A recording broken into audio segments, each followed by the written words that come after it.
You think the scariest part of a horror film is what happens on screen? What if I told you the real terror began long before the cameras rolled at a desk, in silence, when a writer sat down to work and never wrote the script alone? Some films are penned with vision and talent. Others arrive like transmissions from somewhere else. They pour out of people who don't remember writing them, who can't explain why certain scenes appeared fully formed, or why their dreams bled into the page. Stories that write themselves, pages that vanish, scripts no one ever claimed. In this episode of The Night Shriek, we journey through 15 horror films with origins as twisted as their content, each rumored to have been created under the weight of something unnatural. These aren't just movies, they're messages. From where or from whom? That's the question. Step into the quiet, pick up the pen, and ask yourself how many of these films were truly written by human hands. Fact Hasson, The Norliss Tapes, 1973. He shut the door, dimmed the lights, and typed until the keys bled ink. A week passed. Then, only silent. William F. Nolan, respected writer with a meticulous process, reportedly wrote the script for the Norliss Tapes in an unbroken stretch, no breaks, no rewrites, just an endless flow of words. But when it came time to submit the final version, it was gone. The original file, the draft pages missing. All that remained were secondhand copies and audio recordings. Some of those tapes, according to crew members, play back with gaps, as though something interrupted him. The film follows a journalist unraveling an occult mystery, told through disjointed audio logs. Ironically or not, it mirrors Nolan's real-life writing ordeal, a man investigating dark forces, leaving behind fragments for others to piece together. The atmosphere of the Norliss Tapes isn't just eerie, it feels unfinished on purpose, like the film itself was aware of a larger narrative and chose to hide it. Some stories are written, others are left behind like breadcrumbs, just enough to follow, but never enough to return. Fact #2, The Mephisto Waltz, 1971. The music didn't just guide the writing, it dictated it. Screenwriter Ben Maddow claimed the script for The Mephisto Waltz arrived not from inspiration, but from a force that channeled through him. It began with a melody stuck in his head, a waltz he couldn't place. As he wrote, entire scenes emerged without conscious effort. The dialogue, he said, wasn't his voice. Attempts to revise the screenplay led nowhere. Edits would vanish. Notes became indecipherable. Colleagues joked the pages were protected by some unseen author. Maddow never laughed. The film deals in themes of body swapping, possession, and the theft of identity through art. But what lingers is the feeling that the story had already been told long before it reached paper. Maddow described the process as exhausting, like playing music I didn't know I knew. Sometimes the artist isn't playing the instrument. Sometimes the melody plays the man. Fact #3, The Shuttered Room, 1967. Ask 10 people who wrote The Shuttered Room, and you'll get 10 different answers. None of them match the credits. Adapted loosely from a Lovecraftian short story, the screenplay went through multiple hands, yet the final script contains scenes no writer recalls drafting. Some claim to recognize their own sentence structures in passages they swear they never touched. One rewrite was reportedly faxed in from an address that turned out to be a long-demolished building. What emerged was a film stitched together from disparate voices, yet unnervingly coherent. Like a puzzle assembled by strangers, using a guide no one saw. The film plays like a hallucination, overlapping tones, unnatural pacing, and dialogue that feels overheard rather than written. One actor described it best. It was like reciting lines whispered through the walls. Some scripts are collaborative, others feel like seance transcripts. Fact #4, The Night Digger, 1971. Sometimes a script doesn't echo your thoughts, it knows them. Patricia Neal, still recovering from a life-altering stroke, joined The Night Digger with hope of reclaiming her career. But what she found in the script wasn't recovery, it was reflection. She described the words as disturbingly intimate, as though someone had written her fears before she could speak them. Her husband, Roald Dahl, was credited as screenwriter, but Dahl later insisted parts of the story came to him through dreams, recurring images of isolation, guilt, and paralysis, delivered in fragments night after night. Some pages, he admitted, wrote themselves, and others arrived with handwriting neither of them could identify. The film vibrates with the weight of buried trauma. Dialogue lingers too long. Empty rooms feel populated by memory. Neal's performance is restrained, but not empty. It's as though she's reading lines from a life that never quite happened, but could have. This wasn't a role, it was an exorcism. Fact #5, The Evil, 1980. 978, the script appeared unannounced. No envelope, no courier, just sitting there, waiting. During pre-production on The Evil, a screenplay surfaced at the production office with no contact information and no submission trail. Typed, stapled, unattributed. The only note? 3 words stamped in red. Do not alter. Naturally, they tried. Each revision attempt failed. Files corrupted. Pages vanished from folders. In one instance, the printed dialogue reappeared in its original form after being manually deleted. A production assistant quit, claiming the script didn't want to be changed. The resulting film is fragmented, frenzied, tonally unstable, but compellingly so. Events escalate without rhythm, and characters behave as if guided by something off-screen. The film doesn't build, it lashes out. Years later, the director admitted he had no memory of writing or approving the shooting draft. "I thought someone else had handled it," he said, "but no one ever came forward. Some scripts are forgotten.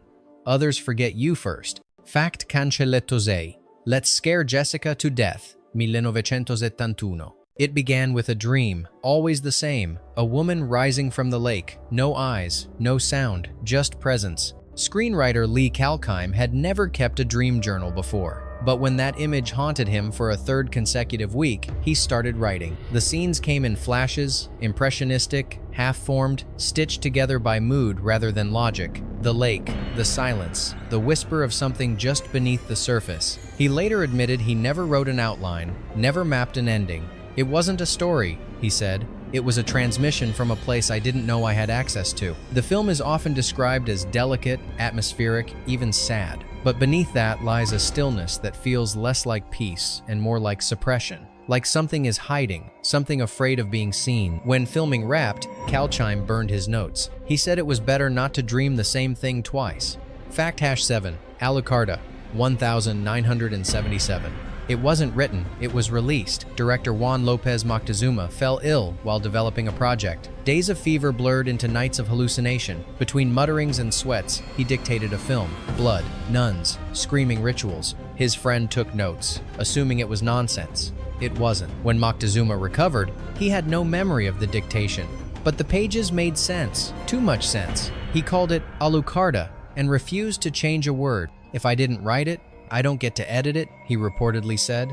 The film pulses with chaotic energy. It doesn't build tension, it bleeds it. Every frame screams, every expression is heightened. The camera doesn't observe it, confronts. There's no safe distance, no clear message, just the madness of something that needed to be seen, even if no one should have filmed it. He never made anything like it again, maybe because he couldn't, or maybe because whatever spoke, stopped speaking. Fact #8. Next of kin, 1982. The first copy of the script didn't come through email or mail. It was found already printed on a desk no one used. No one took credit. No one remembered placing it there. The pages were crisp, clean, and untitled, except for a line scribbled across the cover. "Keep the door locked." What followed was Next of Kin, a film steeped in dread so subtle it slides beneath the skin before you realize it's there. Its horror is quiet. The pacing is unnatural, too slow, then suddenly too fast. The editing feels like memory, out of order, uncertain, untrustworthy. Several scenes eerily mirrored private details from the lead actress's own life. She asked who had access to her background. No one had. Producers attempted to contact the supposed writer. The listed name didn't exist. No tax ID, no credits, no address. Just a signature and a vanished trail. Sometimes the scariest part of a haunted house is realizing it knew you were coming. Fact #9. The Sender, 1982. The dream started at exactly 3:11 a.m. every night. Always the same boy, always the same phrase. "He dreams you back." Thomas Baum kept a notebook by his bed, desperate to regain control. But the more he wrote, the less he recognized his own handwriting. The entries grew longer, more vivid, until one day he had a full script. He didn't outline it, didn't revise it. The Sender emerged like a completed thought, a lucid nightmare. He later said the screenplay felt more like a memory than an invention. The film blurs the boundary between trauma and transmission. A patient's nightmares leak into reality. But what unsettles is the feeling that the audience, too, is being watched absorbed into someone else's psychic static. When asked about the writing process, Baum said this: "I don't remember starting it, I only remember finishing." Fact #0. Messiah of Evil, 1973. 2 writers, 1 dream. and a script neither could remember finishing. Willard Huyck and Gloria Katz were no strangers to collaboration.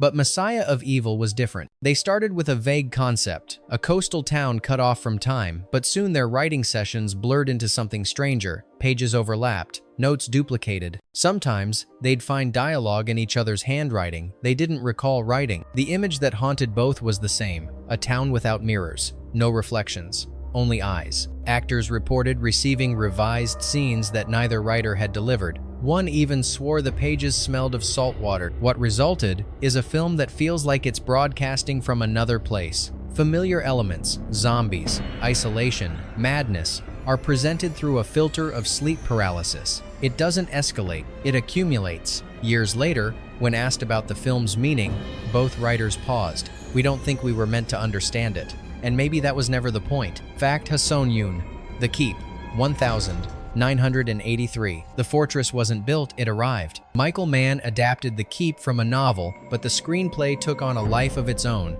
Pages multiplied, scenes wrote themselves out of order. By the third draft, Mann admitted the structure no longer resembled the book or his own outline. He began dreaming of stone corridors, of whispering walls. He described the writing process as walking through a maze where the exit keeps changing. Actors came to set confused. Entire sequences were filmed with no clear idea where they fit. Editors tried to assemble a coherent cut, but the footage fought back, frames disappearing, audio loops emerging out of silence. The final film is broken, fragmented, and yet it pulses with ancient dread, like a monument covered in dust but still breathing beneath. Some say the real version never made it to screen. Others wonder if it ever existed to begin with. Not all adaptations translate. Some overwrite. Fact Hasson 2, Deathbed, The Bed That Eats, 1977. He made the film, then forgot it existed. George Barry's Deathbed is one of the strangest horror artifacts of the 1970 seconds, a film about a bed that consumes the living,